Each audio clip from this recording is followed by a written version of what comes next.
He plans to give billionaires massive tax cuts and to cut corporate taxes by over $1 trillion, even as they pull in record profits.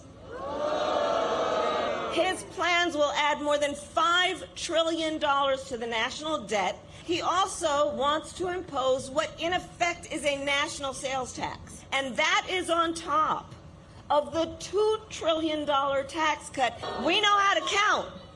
We know how to count.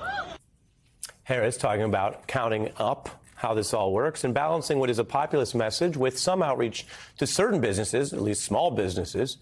It turns out, according to early analyses, and again, she's only been the nominee for a little while here, her plans could actually be better for U.S. economic growth than Donald Trump's tariff plans. That's according to the Wall Street firm Goldman Sachs. You see the headline.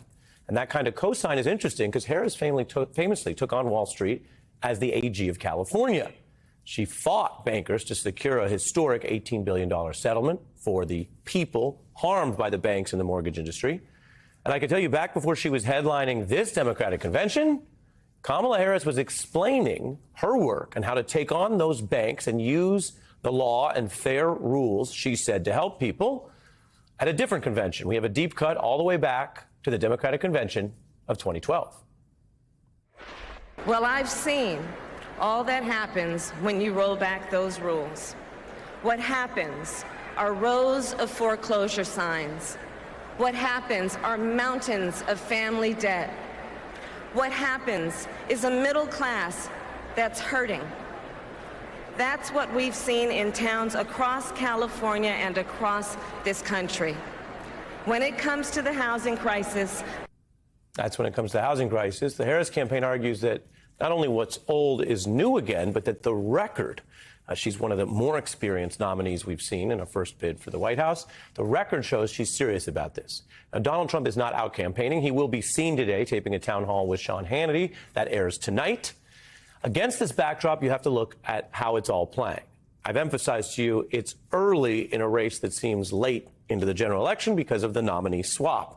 But we're starting to see data and evidence beyond just the fundraising about what's happening. 1 million new voters now registering, with over 376,000 since Biden left the race. And because the way we vote has changed in America and shows no signs of changing back, we talk about an election day. That's a placeholder from a bygone era. We actually have election weeks in many states. And Trump allies are openly asking if Republicans have not fully adjusted to that, in addition to how Donald Trump has discouraged some of the basic ways that it is legal to vote, like voting early by mail. James Carville, the legendary Democratic strategist, is my special guest, lead off on a big night, and his most recent piece in the New York Times lays out Harris's best strategies to defeat Trump at next week's debate. Welcome, James. Thank you. Glad to be here. Dealer's choice. You want to start with the debate or the economy? The economy.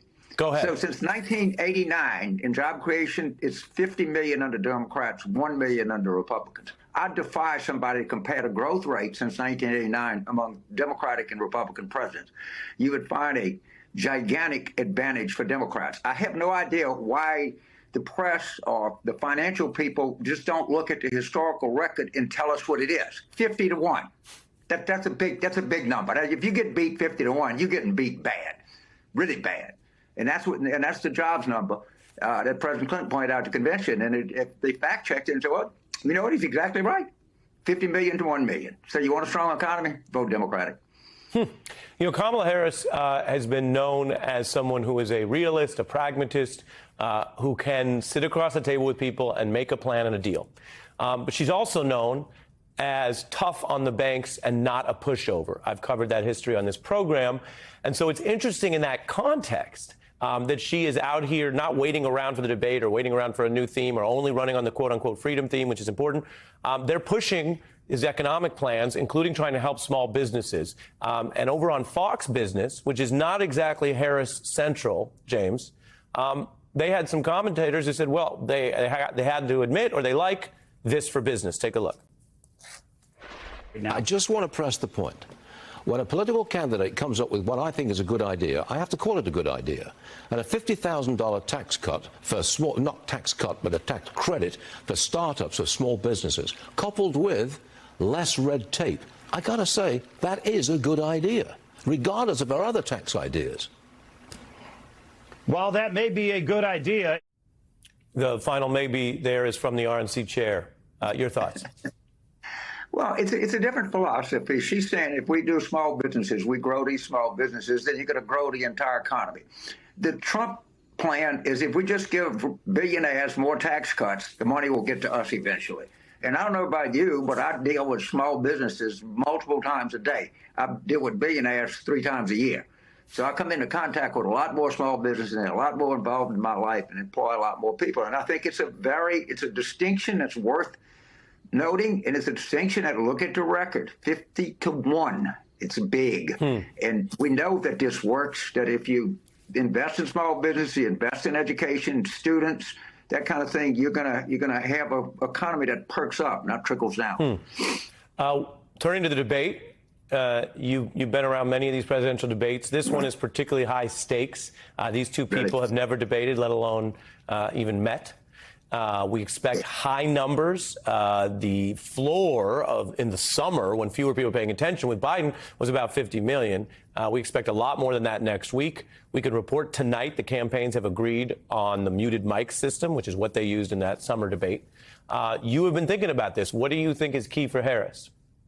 Well, first of all, people know Trump much better than Harris. So Harris it's got a lot of introducing left to do, and that's very important for her.